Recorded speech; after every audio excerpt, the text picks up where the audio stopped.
와일드 이펙트 20페이지.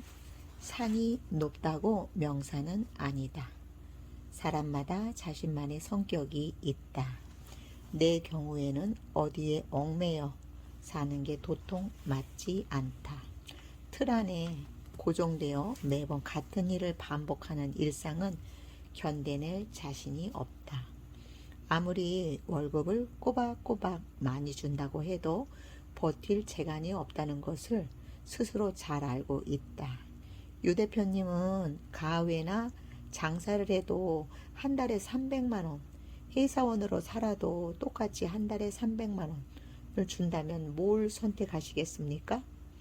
누가 나에게 뜬금없이 어떤 직업을 선택할지 물은 적이 있다.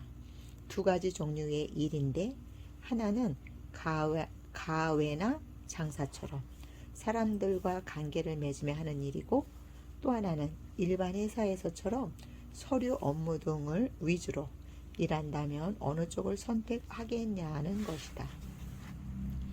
요즘 같은 불경기에는 불안정한 직업보다 안정적인 수입이 보장된 직업이 낫지 않느냐는 의도가 담긴 질문이었다. 안정과 불안정 중에 어떤 것을 선택하겠느냐는 질문에 대한 내 대답은 본성대로 살자는 것이었다. 저요? 사람은 생긴 대로 살아야죠. 저는 얽매이는 게 싫어서 회사 생활은 못해요. 나는 내 성격이 어떤지를 일찍 깨달았다. 그렇지 않았더라면 어떻게든 은행이나 회사에 취직했을 것이다.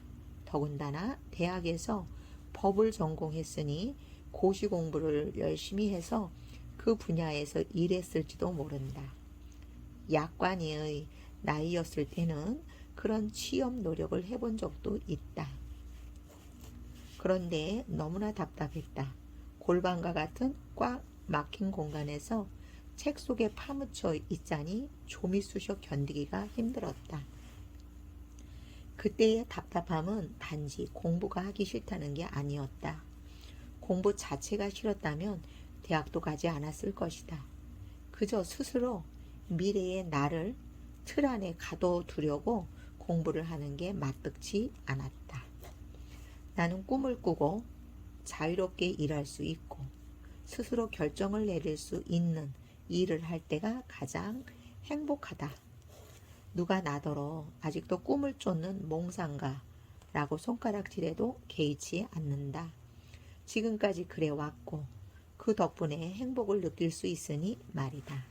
아직도 어떤 일을 하기 전에는 이걸 하면 행복할까?를 계속 생각한다.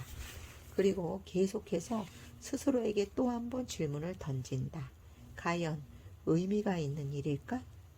가치가 있을까? 그리고 재미있는가? 이 질문에 대한 답이 예스라고 나오면 나는 주저하지 않고 일을 시작한다. 회사 생활을 한다면 이런 질문을 던지고 답하며 일을 고를 수 없다. 내게 주어진 일을 고분고분하게 해야 그나마 월급이라도 보장받을 수 있으니 말이다. 대부분의 사람이 자신의 성향을 알고 있다.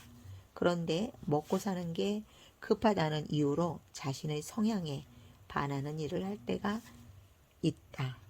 재미와 행복을 포기하고 생존을 선택했다는 그럴듯한 이유를 대면서 말이다. 이런 사람에게 지금 행복하냐고 물어봤자 어리석은 질문일 뿐이다. 이런 사람들도 답답해하며 괴로워한다. 그래서인지 먹고 살기 위해 선택한 일임에도 진득하게 유지하지 못하고 이내 또 다른 일을 찾아 나선다. 안정을 선택했는데 불안정의 쳇바퀴를 도는 셈이다. 나는 무엇을 원하는 것일까? 라는 질문만 하면서 원하는 게 무엇인지 모른 채 지내는 사람들도 한둘이 아니다.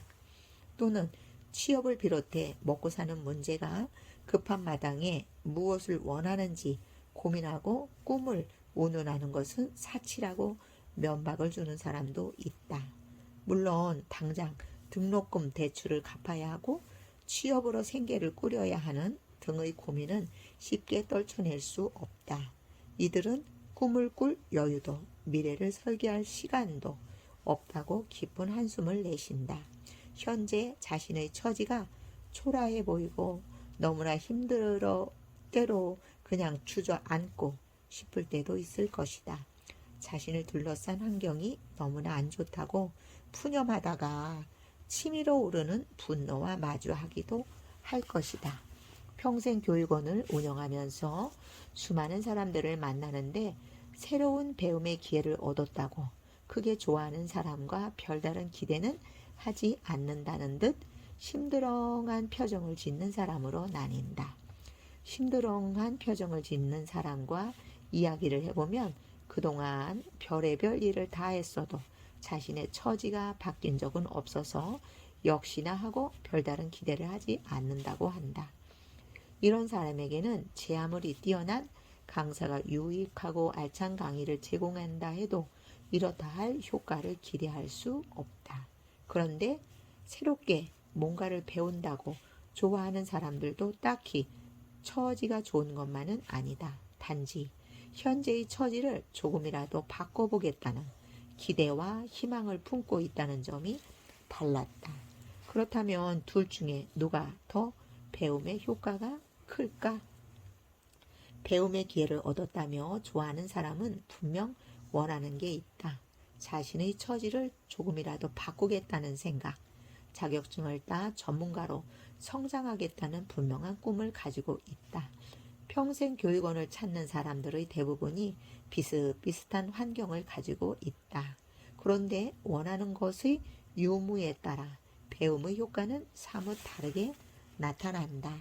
당나라 시인 유우석은 산은 높은 게 중요하지 않다. 그 산에 신선이 살아야 명산이다. 물이 깊다고 전부가 아니다. 그 물에 용이 살아야 신령한 곳이다.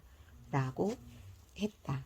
산이 높고 물이 깊다고 해서 저절로 명산이 되거나 신령이 깃든 게 아니라는 뜻이다. 낮은 언덕백이나 얕은 물이라도 그곳에 누가 있느냐에 따라 명산이 될 수도 있고 신령한 곳이 될 수도 있다. 이 시인이 말하고 싶은 바는 결국 문제는 나라는 것이었으리라.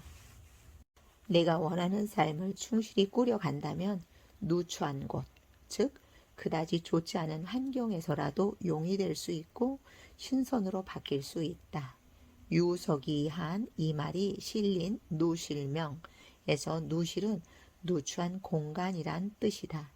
누추한 곳에서 머물고 있다고 해도 자신이 원하는 것을 위해 전진하는 삶이라면 사람 자체가 누추한 것은 아니다.